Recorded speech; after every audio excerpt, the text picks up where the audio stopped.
So guys, my network is getting disturbing me. I don't know, but let's yeah, let's continue.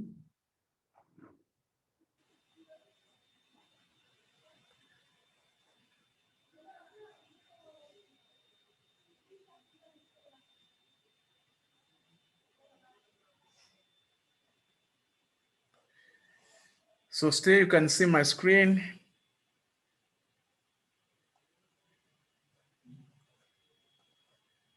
Yes.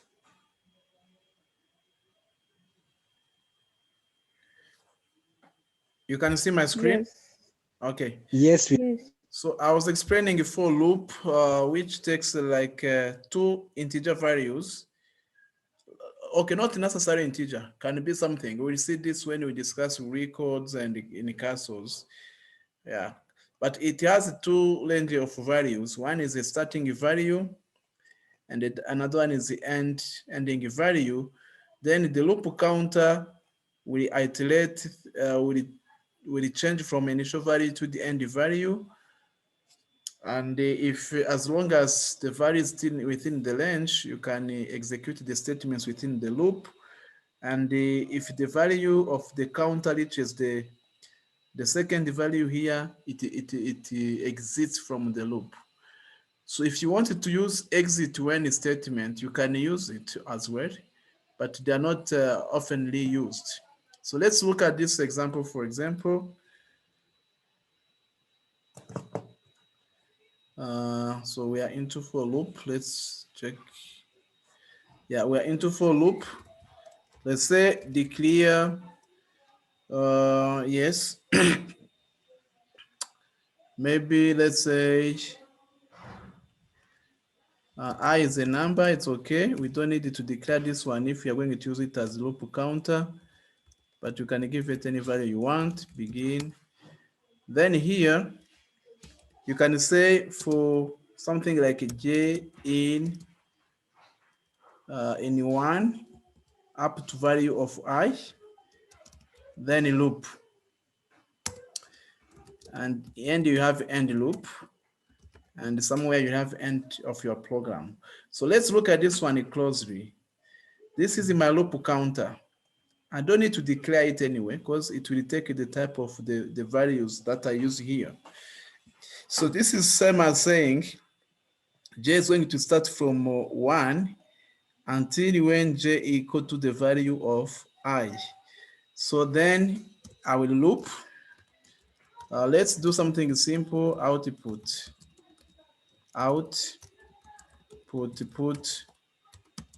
put line value of I. Then we do, sorry, value of j, then we put j, not I. So as we said, when you use this kind of loop, the value of this loop counter will increment by 1. We always increment by 1. So which means j, the initial value of j will be 1, 2, 3, 4, until when it reaches the 30. Maybe you can put it 10 for better illustration. So let's run this one and see. Okay.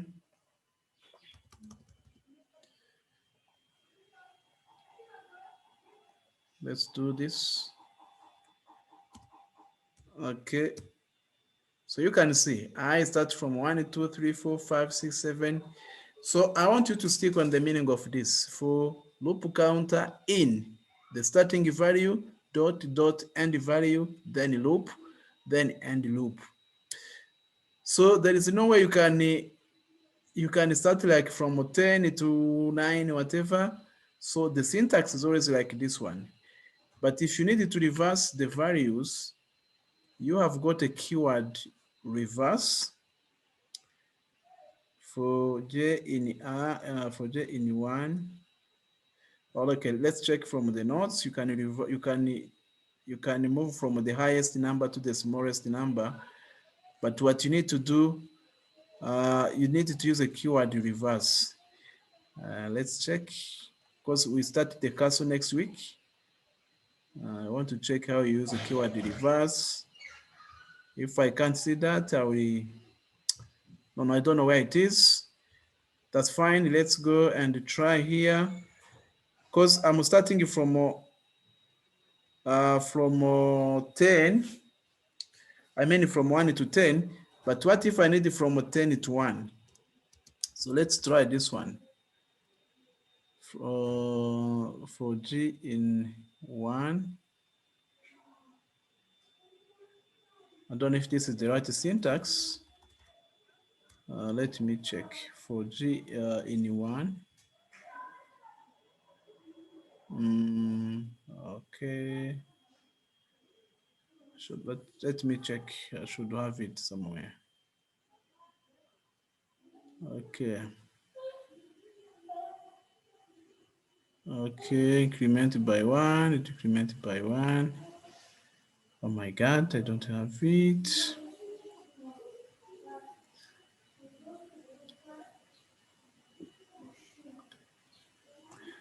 Okay, let me check if I have this keyword, the reverse keyword. Because you may need to use a loop which starts from the highest value to the smallest value. Okay, let me check. I don't know which note I have this one. Okay. Just 1 second, please.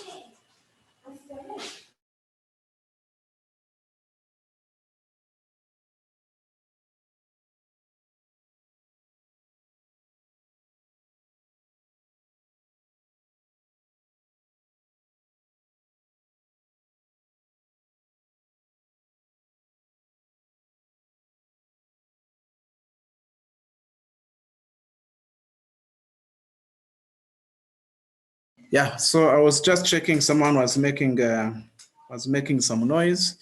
So when you need your loop to start from the highest number to the smallest number, you need to use a keyword, the reverse. But I'm trying to remember how to use this keyword. Initial to final. Sorry guys, sorry. Someone is making noise really.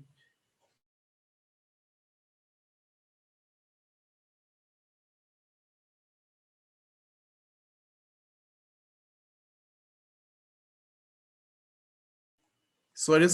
Someone was making a noise and I needed to ask them to keep quiet. So we needed to use a keyword reverse if we needed to start from the highest number to the smallest number. So my guess, I think we use a reverse here. If not here, it will be here.